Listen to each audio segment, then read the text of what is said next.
Hey, it's Stace here from Sacred Art and Story, and I'm going to share a conversation with you here that actually came from my Substack, which is called The Feisty Crone. And it's a conversation that I had with a friend, Justine Gaubert. We're going to be talking about croning ceremonies and really creating some kind of a cool ritual in whatever way you want to really celebrate stepping into your crone years, maybe marking shifting into menopause, but maybe even more about how you want to choose to live your life going forward. So we talk about the who, what, why, when, how, all of it in this conversation. So definitely check it out. And I will put the links below to my Substack, her Substack, so you can kind of see what we're up to over there. But this one goes out to all the ladies who are really ready to step into their crone wisdom and want to honor it with some kind of a celebration, some kind of a ritual to make it mean something even more. So here you go. So hello, everybody. I'm Stacy from the Feisty Crone, and this is Justine Gaubert. Is that it right? Yeah. Right. From her Substack is called Tits to the Wind, which I love. But today we are going to be talking about crone ceremonies or cronings or crone rituals.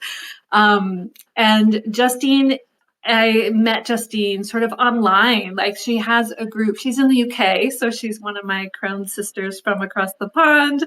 And she has a group that is called Crone Club. And you're mostly in Sheffield, right? Yeah. When we have the monthly face-to-face meetups in Sheffield, but we had an afternoon disco, um, which was people came from all over the UK for that. They flew in from Ireland and Yeah. and crowns I, from all UK came for that afternoon disco. So that was all. Yeah. So we're yeah. kind of UK based, but then the Facebook group's got 600 over 600 women from all around the world in now, which just started out as a group of a few mates from Sheffield. Yeah. So It's yes, amazing. and Yeah. I saw what you like. I always see what you do, and I'm like, I want to move there because you guys look like you're having so much fun. Like, I wanted to be at that disco so bad. you'd have loved it. Absolutely, yeah. Yeah, but today we're going to be talking about crone ceremonies, and I learned this from you from your newsletter. So I'm going to let you take it away for a second and just say a little bit about like what these things are, like what we're talking about here, if you Okay. will. Yeah. Well, for me, sort of personally, I came across the whole idea of crowning and croning ceremonies through a link that a friend sent to me from a blog, and I was just approaching perimenopause. I was in a kind of a state of uh, terror. Actually, there wasn't much around at the time. I mean, this is about 5 years ago now.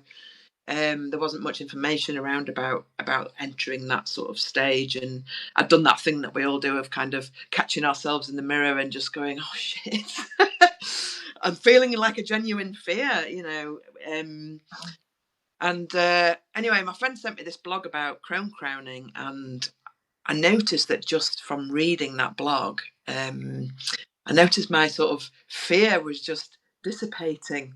I thought, Mm. just From like getting older, that fear, you mean? Of fear of yeah. getting fear of the next phase of life, Yeah. all the fear that kind of gets whipped up by the patriarchy and is so embedded in our life experiences as women, from the fairy tales we're told when we're young through to being sold these anti-aging creams in our social media feeds at Mhm. our age. Um, um, so I did genuinely sort of feel this sort of grip of grip of terror, and I know a lot of people did. But yeah, the idea of this crowning and having a ritual to sort of celebrate this step into menopause, if you like, and to celebrate step into a third act, rather than seeing it as a state of just kind of inevitable decline, which is how I'm feeling about it. I was like, oh my God, this is as good as it gets. I'm going to be going downhill from this point onwards. Just reading about this ritual that was going to celebrate stepping into sort of my third act, and it just reframed the whole experience for me. Like we all know, age is a privilege, right, for all of us. So many people don't get to that age that we're at now, and if you think about menopause, there's only two types of animal on earth that actually doesn't die after our reproductive use. One is humans, and the other's the tooth whale, I think. The what? The whale? I don't want to lose. I don't want to make. I want to make the most out of my next phase of life, kind of thing, which I know how you well. So I've lost where I was going there. Oh yeah, but anyway, what are these cronings? Like what give everybody sort of a just like a gist of like what does it look like? What do you what do you do? Okay, so there's kind of typically, I guess, there's kind of 4 elements that make up a croning ceremony or a crowning ceremony. So there's the element of self-reflection, which is kind of kicking off the ceremony with like deep self-reflection. So it's a time of contemplation and really sort of embracing the transformative power of the aging process and reflecting on your life experiences and the lessons learned and the wisdom that we've gained along the way. The second element is around sort of mentorship and guidance of older women. So in a crowning ceremony, typically there's in attendance, you have your wise women. So older women who are kind of been there and done it, who've already experienced that transition, and they sort of act as the mentors, or the guiding women throughout the process, and people who sort of share their stories. And the third element of a ceremony is there's kind of an element of symbolism and ritual within it as well. And you can basically take everything you want and create it in the spirit of the person who is being crowned. The rituals might include things like washing with water, or anointing with oils, or the passing of a crown, the actual act of a crown, because we kind of wanted to reclaim the idea of crone as crown, representing from the cronus of time and wisdom of time, as opposed to the lesser decaying away. Corpses, yes. So a croning ceremony really sort of celebrates that and reclaims that sort of definition of getting older.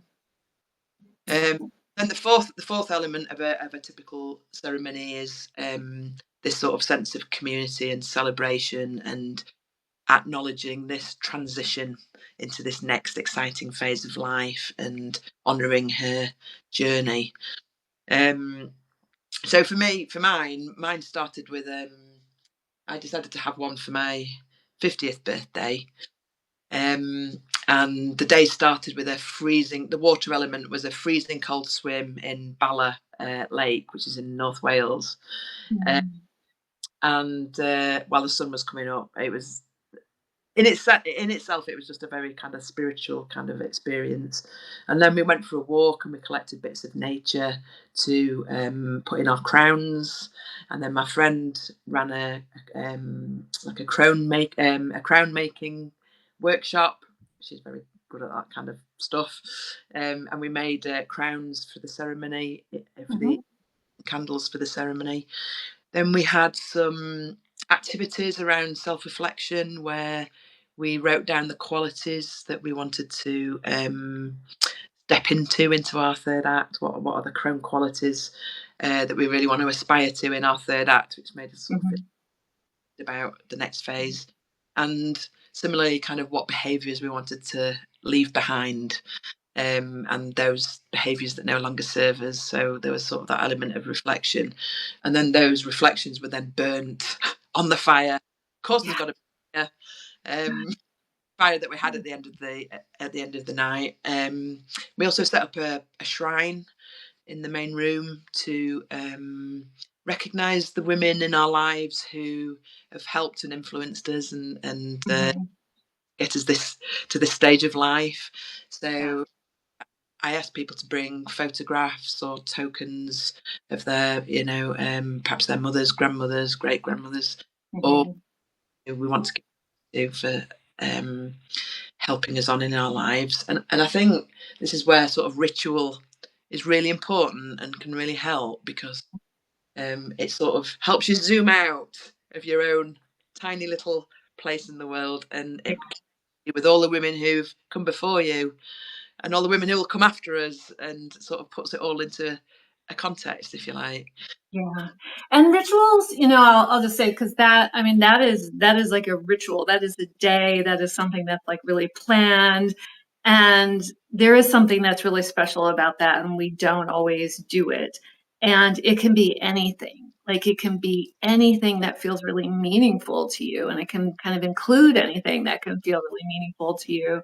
But I think all of those elements can be really important, right? To really recognize, I think, particularly like that you're crossing over into something and you want to like let that other crap go, and do something that really symbolizes that, but claim something.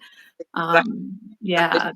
And, yeah. And in my world, of course, I do everything very sort of playfully, like, right. You see the things that I create. And for me, it's just like how I would probably do something that would be really super like playful and sort of silly, but at the same time, meaningful, right? Because for me, I just need to sort of have that playfulness, because it relaxes me in that place of like, it's not quite so intense, but I get what it's all about, right? And I think that's so important. Yeah, completely. I mean, one of the Crone Clubbers, I'm not sure if she's on this call or not. She's called Anne, and she's one of the Brighton Crones. She contacted me after she just got back from a croning ceremony of one of her friends, and it was about the fifth one she'd been to or been part of. We've got to get the word out about these ceremonies, because they are just life enriching, and it's just such a positive experience to be part of. How do we get the word out?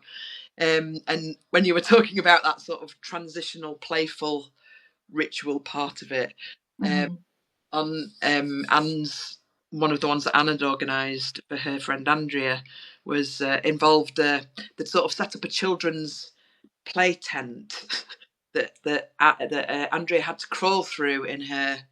The tent was all laid over with all these kind of beautiful furry blankets and things, and they called it the what was it called? Hang on a sec, I've written it down. Oh, the changing womb. Oh, yeah, yeah. Going through the tunnel, coming out the other side. So it's time through this thing. Well, they all sang. I don't know if you know Caravan of Love by the House Martins. It's a UK band. They sang Cronivan of Love. Yeah, that's awesome. And we were talking earlier, so there's sort of this idea, I think, of when you go into menopause, like you have that sort of date. Like to me, menopause is a moment, right? It's like all of a sudden you've kind of had menopause, and then you're on the other side, right, of into this other life. And so you can really celebrate that moment, right? Mark that occasion of, no longer sort of bleeding, having come into this phase where you're official, right, in some way.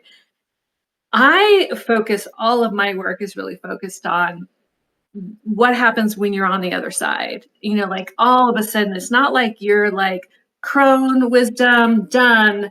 You are like thrown into, I think, sort of this whole new world that you're then learning to navigate, and you're that is when you really do start to understand your power, and you turn inward and you're looking at how you're really starting to claim your own ideas. And to me, that's the journey that I think is really important to acknowledge and celebrate. And so some people might do it in their 50s. You might do it again in your 60s. I actually haven't done a crone ceremony. I had a birthday party when I was 60, and people came and we talked, but I didn't do anything intentional.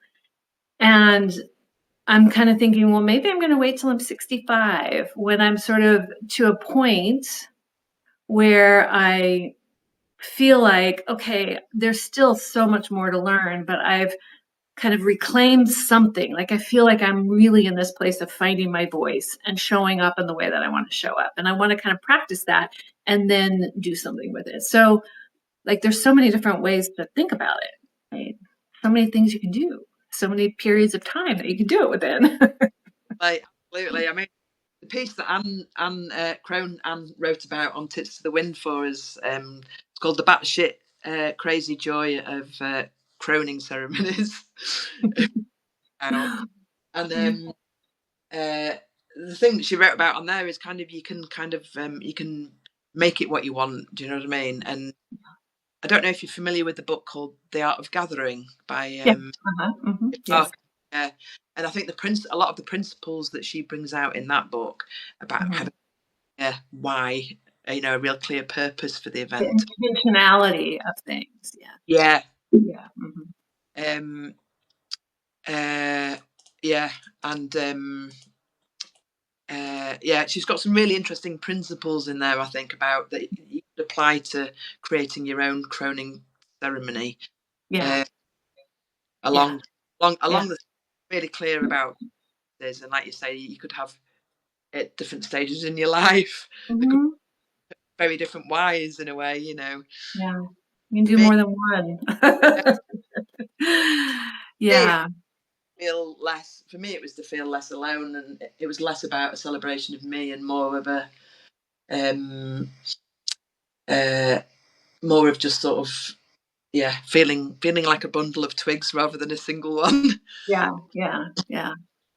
So I do want to say something kind of about like the challenge around it, because like I think we all kind of do things differently with our friends. And I was telling you earlier, like I don't have like necessarily a group of friends that we all sort of hang out. Like my way of friendship sort of isn't like, hey, I've got my girlfriends that I would be like, hey, we're all going to get together for a weekend and go somewhere for a weekend and do this like crone ceremony. I've got people far and wide and different people in sort of different segments, and sometimes they kind of cross over. So I'm always like, ooh, like what, how would I do that? Like there's a little discomfort almost, with this idea of I'm going to get everybody together and really like there's the discomfort of how do I get all these different people together? But then there's the discomfort of we're going to talk about me. Celebrate me. And that's like cringe, for some people, including myself. So like, how do we get over that? Like, how do we like make that a part of claiming our presence and our power, Yeah, well, I think if you can get someone else to organise it for you, so much Yeah. the better. That's good. Anne's article is kind of about the steps that they went through to organise for their for their best friend. So she basically facilitated the get together. I think they only had a couple of like WhatsApp video calls or something to organise it, but then she sort of allocated tasks amongst people and sort of made them. So for that one, it was about. It was all about, they all came up with characteristics of the person who was being crowned that they all appreciated and valued the most, and with challenges for the crownee, if you like. Yeah, like marking, like this is what we know about you, and this is what we want to see for you in the future. Like wishes and intentions can be a part of it, or everybody gets a chance to really sort of think about like where they are in their life. They could do that. And I think it's kind of fun to think about too. Like, I love having older people there because that was sort of always my thing. Like, I had a mentor when I was in my 30s who was in her 60s, and she said to me, like just wait till you get into your 60s, it gets better. And so I was always like, right on, like I'm getting older. But I go to things now where I'm talking sometimes with women who are in their 30s and 40s, and they're maybe in the midst of perimenopause. And there's so much information about perimenopause that's like, um, the challenges and the crazy, part of it, and the chaos, which is what it's about, right?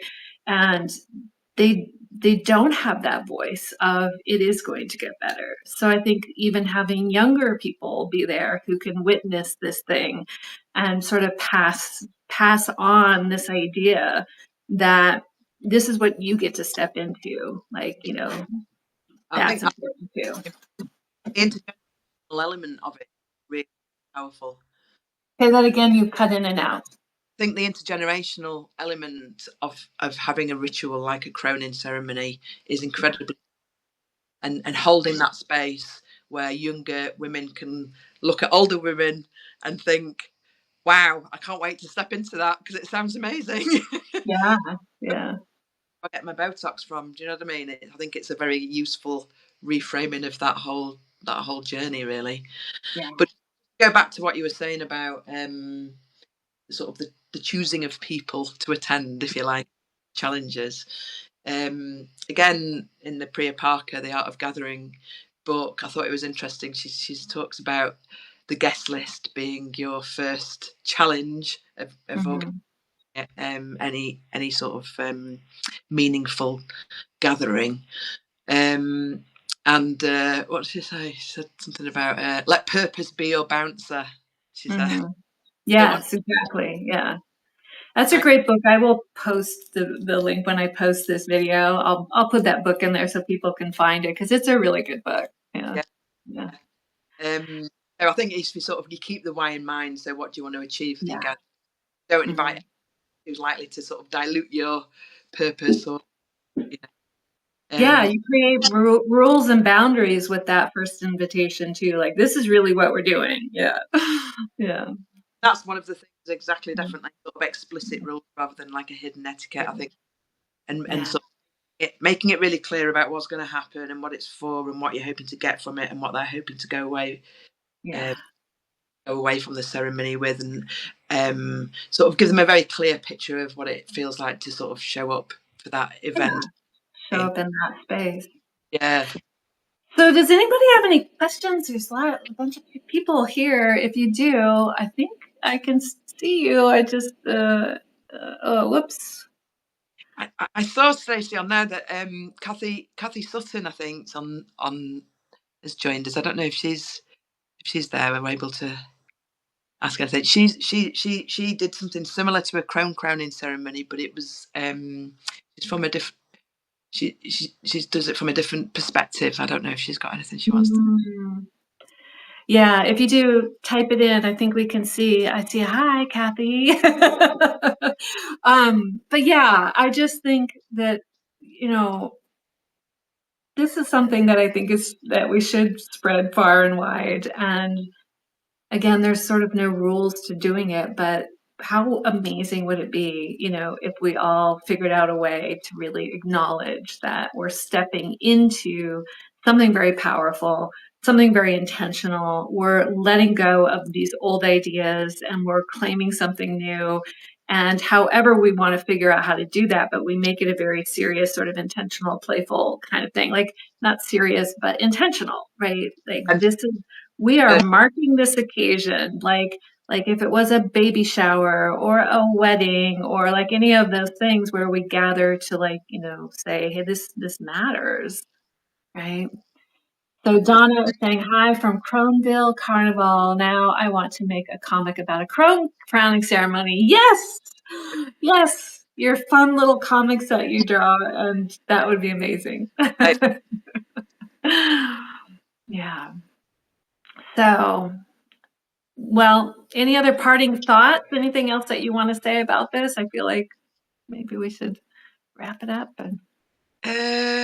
I've got so much to say. But we've been collaborating on putting like a crowning toolkit together. Ooh, So yeah. when that's up, and you can share it with your gang if you want, in case they want a step-by-step guide. It's got some prompts and different things to think about, including how to find your high priestess, so somebody to it for and stuff. That's around things actually. Yeah. I can share that with you. But it's it's just a great thing to do, and I would definitely encourage people to give it, go forth and crone. Yes. Go forth and crone. All right, so you can find Justine over on Tits to the Wind. Your newsletters just, I laugh aloud oftentimes when I read your stuff, like that story of you going off and doing your little in your caravan trip where you were and just talking about like what that was like for you. It was laugh out loud. So I highly recommend you join over and subscribe, in her Substack. And if you are in the UK or anywhere, you can find her on Facebook, Crone Club on Facebook. And you can look croneclub.org, is it? Yeah. Online, and you can sort of find out what she's doing in the UK and all kinds of fun stuff that she's got going on for women who are in their third act and like living their best life. So thank you. And yeah. And follow. Yeah. What's that? My lot are on the call. If any of my lot are on the call as well, obviously check out Stacy. She's amazing, and her fantastic, and yeah, she'll enhance your third act for sure. So thanks. So I will post this live, and I'll post the book, and then once it gets posted, then if you've got more questions, we'll probably both keep on it, and we're happy to answer any questions that you've got. And but just go forth and crone. All right. Thank you. See you later.